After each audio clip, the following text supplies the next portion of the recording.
Both business and labour have called on President Cyril Ramaphosa to announce concrete action to lift the economy in his State of the Nation address.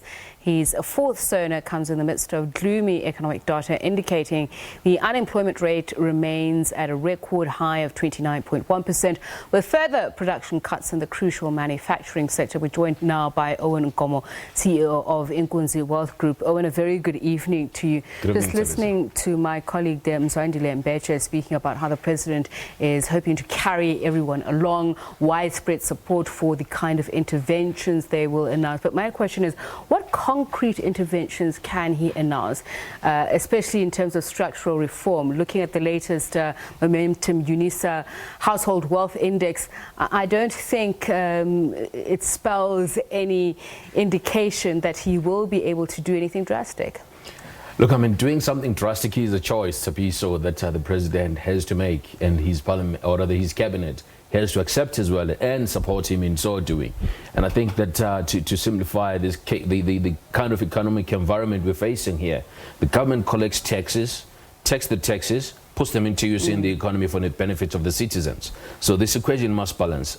What the country is looking for as financial support should be funded through tax and maybe some debt. But where we are right now, we're not collecting enough tax. We are overburdened with tax, and so for that reason we will not be able to meet citizens' demands financially as the government. So that's the equation that he needs to sort out. So if you're not getting tax on this side, you need to come this side and say, okay, let me reduce the expenditure that I'm plugging into the economy. So and that Owen, for me, that's exactly that. Speaking of those multiplier effects, you're working with constrained fiscal resources. Yes. Yes. So what is he likely to do? Aren't we the ones who are going to get disappointed in terms of those priority areas? I think potentially he's going to lay down the groundwork for the Minister of Finance during the budget to look at increasing some taxes. And I am hoping, because the president has said this a few times, that he wants to cut the cost of the cabinet. Hopefully, maybe down the line we get an announcement that we're seeing a bit more reduction in the cabinet. But importantly, let's deal with corruption, and importantly, let us try and make sure that all the resources that government has at this stage go to sort out ESCOM, because without ESCOM we don't have an economy. Without ESCOM we can't attract investors from outside the country. And I think in the SONA, I personally want to see what's happened to those pledges that came through from all these investment summits that the president has been holding, because we need that cash to come home and work. And people did question, especially the figures that were bandied about billions and billions of rands that have been pledged, whether or not they're real. Yes, I mean, it was $30+ billion that was pledged. So I think if we had those pledges and if we had a good plan here, say if we take that money, we can sort out ESCOM, we can sort out SAA. What are we doing with SAA? It's going to feature quite extensively there. NHI, in my view, he needs to give us, to take us into comfort to say where we're going to get the funding for NHI. Given we don't have money for all these SOEs, now we need to plug money into NHI. That's one of the things we'll have to address. And I think he's probably got a good plan for us. He might just need to be allowed to execute it. Whether or not he will be allowed to execute the plan is something that the market is starting to question, because he's had lots of brilliant ideas, but we are not seeing the execution that's going to take the country to a positive economic growth phase.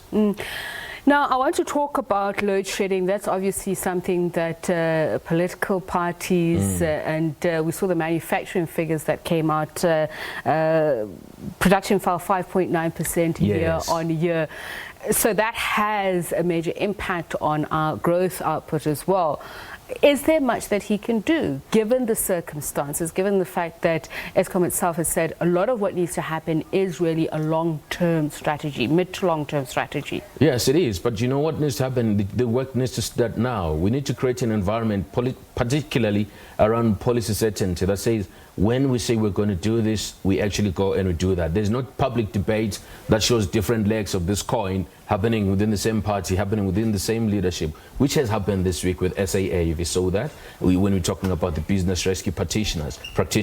And I think, in my view, balancing this equation and giving us confidence that even if some of these problems will be solved in the long run, while we take off from ground zero going forward, we need to see some action here. We need to see consistency in the message that is being relayed to us as the community and to the investing community as well, in order for us to make sure that corporates start investing foreign investors start investing, and so to local investors. And speaking of that, you spoke about the market expectations, and by all accounts, they're expecting some outline of that structural reform. But my thing is, talking of SAA, for instance, there seems to be disagreement on the approach. The presidency is saying we don't agree with cutting domestic routes, and the business rescue practitioners saying we have no choice. You've got to take a hard line on this. Exactly. It's that example that you just given where I say we need to take a few difficult decisions. And the first one, I was excited when SAA started pulling back some of these routes because they're expensive, and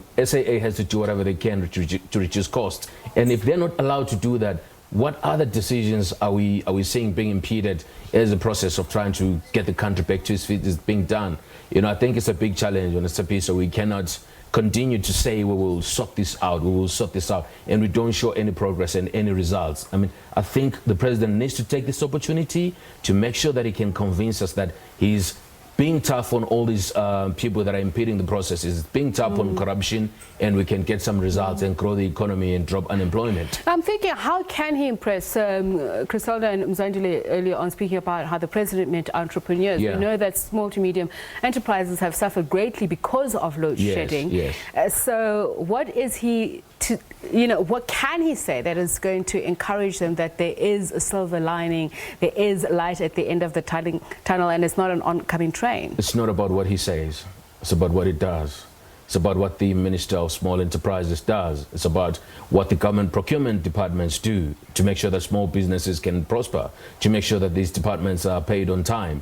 We need action, and then potentially we can save some jobs. But, just paying lip service to the problems and not monitoring and doing scorecards for the ministries and the DGs is not going to take the country to where we need it to go. Especially implementing that strategy of saying cutting the red tape and making sure that it creates an atmosphere for growth. Thank you so much, Owen Nkomo, CEO of Inkunzi Wealth Group. Let's take a look at the expected weather conditions for tomorrow. As we say, it seems cloudy in terms of the forecast for SONA for some tomorrow, but is it going to be sunny from the president?